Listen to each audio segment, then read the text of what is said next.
নমস্কার, Sam audio বুকে আপনাদের স্বাগতম জানাই। আমি সায়ন। আমাদের আজকের গল্প সৌভাগ্য। গল্প পাঠে এবং বিভিন্ন চরিত্রে আমি সায়ন। শুরু হচ্ছে আমাদের আজকের গল্প সৌভাগ্য। নতুন বিয়ে করে স্ত্রীর সাথে ড্রয়িং রুমের সোফায় বসে টিভি দেখছিলাম, আর সোফার পাশে মেঝেতে বসে টিভি দেখছিল 10-11 বছরের কাজের মেয়েটি। ওর নাম শেফালি।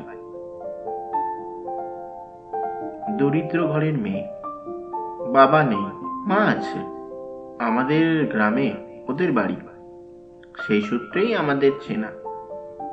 ওর মা একদিন মেয়েকে নিয়ে গ্রাম থেকে আমাদের বাড়িতে এসেছিল। আমার মা বলল, মেয়েটিকে যেন আমরা রেখে নিই, আমাদের এখানে থাকবে, কাজ করবে। মা রেখে দিলেন। তারপর থেকে মেয়েটি আমাদের বাড়িতেই থাকে। মাঝে মাঝে ওর মা এসে বাড়িতে দেখা করে যায়।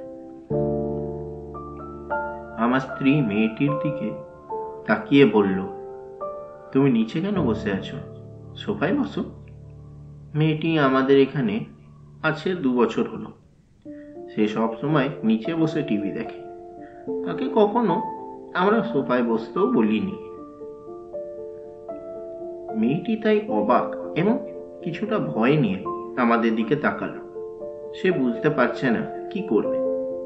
তখন স্ত্রী উঠে গিয়ে মেয়েটির হাত ধরে দাঁড় করিয়ে সোফায় বসালো এবং হেসে বলল, এখন থেকে সোফায় বসে টিভি দেখবে, কখনো নিচে বসবে না। মেয়েটি জড়সড় হয়ে বসে টিভি দেখতে লাগলো। কিছুটা দূর থেকে মা দৃশ্যটি দেখলেন। পরে মা আমাকে তার রুমে ডেকে বললেন, আমাদের সৌভাগ্য যে আমরা খুব ভালো একটা বউ পেয়েছি।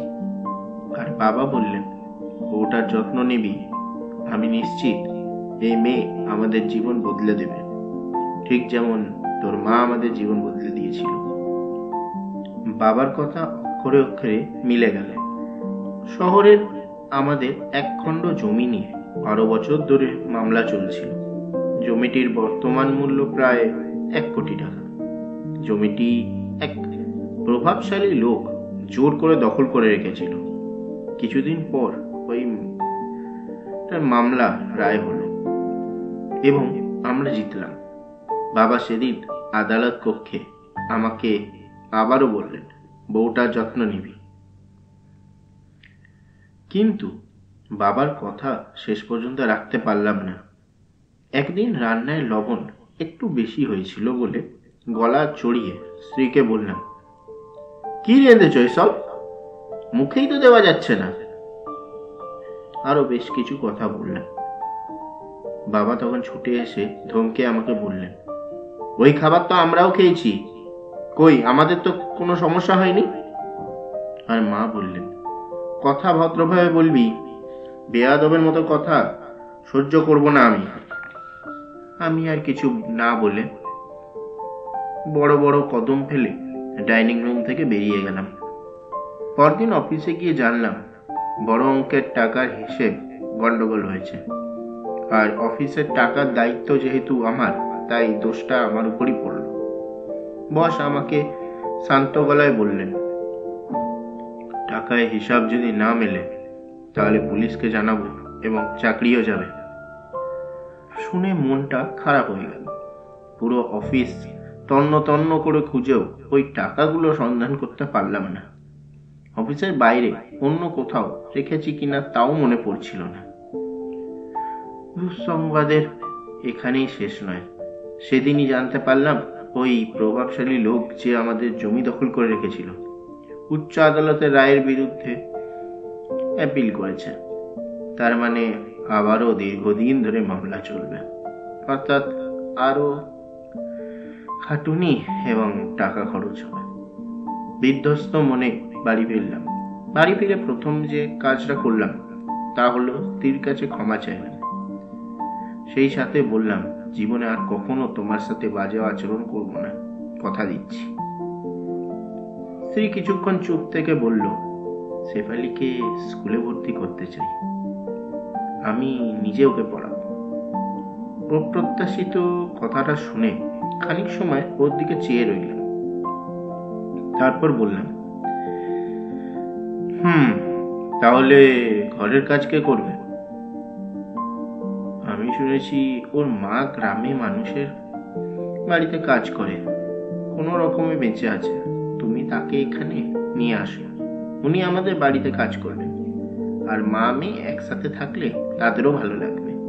তৎক্ষণাৎ রাজি হয়ে গেলাম এবং বাবা মাকে বলতে তারাও রাজি হয়ে গেলেন। তার পরের ঘটনা অবিশ্বাস্য। অফিসের টাকাগুলো অফিসেই এক ড্রয়ারে খুঁজে পেলাম, অথচ সেদিন এত খোঁজার পরেও পেলাম না। আর দ্বিতীয় অবিশ্বাস্য ঘটনা হলো, ওই প্রভাবশালী লোকটি আচমকা মামলা তুলে নিল। লোকটির হঠাৎ এই মন পরিবর্তনের কারণ হলো, লোকটির একমাত্র ছেলের শরীরে ক্যান্সার ধরা পড়েছিল। সেদিন 2 হাত ভর্তি মিষ্টি নিয়ে যখন বাড়ি ফিরলাম, তখন বাবা পুনরায় আমাকে বললেন, বউটির যত্ন নিবি। বাবাকে তখন বললাম, আপনি সবসময় বউর যত্নের কথা কেন বলেন? বাবা উত্তর দিলেন, একটা মেয়ে যখন বাবা মার বাড়ি ছেড়ে অচেনা এক বাড়িতে আসে, তখন ভগবান ওই মেয়েটার মধ্যে সৌভাগ্য দিয়ে পাঠান। যারা ওই সৌভাগ্যের যত্ন নেয় তাদের জীবন আলোতে ভরে ওঠে, আর যারা অযত্ন করে তাদের জীবন ভেঙে চুরমার হয়ে যায়। এটা আমার মুখের কথা নয়, ঈশ্বরের কথা। ঈশ্বর বলেছেন, মেয়েরা হলো কল্যাণের প্রতীক। আমি তখন বুঝতে পারলাম বাবা কেন কোনোদিন মায়ের সাথে খারাপ আচরণ করেননি, আর সেজন্যই হয়তো শূন্য হাতে জীবন শুরু করে আজ উপরে উঠে এসেছি। স্টাডি রুমে স্ত্রী তখন শেফালিকে পড়াচ্ছিল। মেয়েটা পড়াশোনায় ভালো করছে। আমি দরজায় দাঁড়িয়ে স্ত্রীর দিকে তাকালাম। সে আমাকে দেখে হাসলো। তখন আমার মনে হলো, চাকরি এবং কোটি টাকার সম্পত্তি পেয়ে যে আনন্দ পেয়েছি, তার চেয়ে অনেক বেশি আনন্দ পেলাম স্ত্রীর হাসি মুখটা দেখে। আপনারা শুনছিলেন সৌভাগ্য, গল্প পাঠে এবং বিভিন্ন চরিত্রে আমি সায়ন। গল্পটি আপনাদের কেমন লাগলো অবশ্যই কমেন্ট করে জানাবেন। আর এই রকম আরও গল্প পেতে আমাদের চ্যানেলটি সাবস্ক্রাইব করে পাশে থাকা বেল আইকনটি প্রেস করে দেবেন, যাতে যখনই আমরা নতুন আপডেট দেবো সবার আগে আপনার কাছে এসে পৌঁছায়। আর আপনাদের কীরকম গল্প পছন্দ আমাদেরকে কমেন্ট করে জানান।